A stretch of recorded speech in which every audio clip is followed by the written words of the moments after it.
De Samuel, chapitre 21. Du temps de David, il y eut une famine qui dura 3 ans.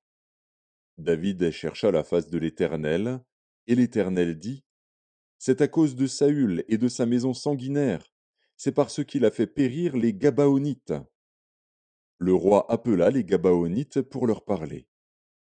Les Gabaonites n'étaient point d'entre les enfants d'Israël, mais c'était un reste des Amoréens.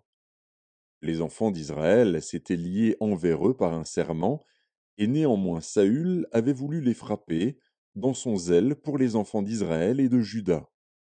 David dit aux Gabaonites, que puis-je faire pour vous, et avec quoi ferai-je expiation, afin que vous bénissiez l'héritage de l'Éternel? Les Gabaonites lui répondirent, ce n'est pas pour nous une question d'argent et d'or avec Saül et avec sa maison, et ce n'est pas à nous qu'il appartient de faire mourir personne en Israël. Et le roi dit, que voulez-vous donc que je fasse pour vous?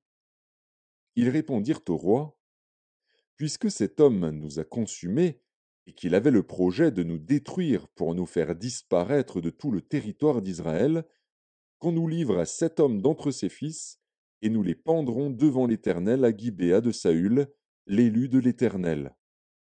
Et le roi dit, je les livrerai. Le roi épargna Méphibosheth, fils de Jonathan, fils de Saül, à cause du serment qu'avaient fait entre eux, devant l'Éternel, David et Jonathan, fils de Saül. Mais le roi prit les 2 fils que Ritzpa, fille d'Ajja, avait enfantés à Saül, Harmonie et Méphibosheth, et les 5 fils que Mérab, fille de Saül, avait enfantés à Adriel de Méola, fils de Barzilai. Et il les livra entre les mains des Gabaonites, qui les pendirent sur la montagne devant l'Éternel. Tous les 7 périrent ensemble. Ils furent mis à mort dans les premiers jours de la moisson, au commencement de la moisson des orges. Ritzpa, fille d'Ajja, prit un sac et l'étendit sous elle contre le rocher, depuis le commencement de la moisson jusqu'à ce que la pluie du ciel tombât sur eux. Et elle empêcha les oiseaux du ciel de s'approcher d'eux pendant le jour, et les bêtes des champs pendant la nuit. On informa David de ce qu'avait fait Ritzpa, fille d'Ajja, concubine de Saül. Et David alla prendre les os de Saül et les os de Jonathan, son fils, chez les habitants de Jabès en Galaad, qui les avaient enlevés de la place de Beth-Shan, où les Philistins les avaient suspendus lorsqu'ils battirent Saül à Gilboa. Il emporta de là les os de Saül et les os de Jonathan, son fils. Et l'on recueillit aussi les os de ceux qui avaient été pendus.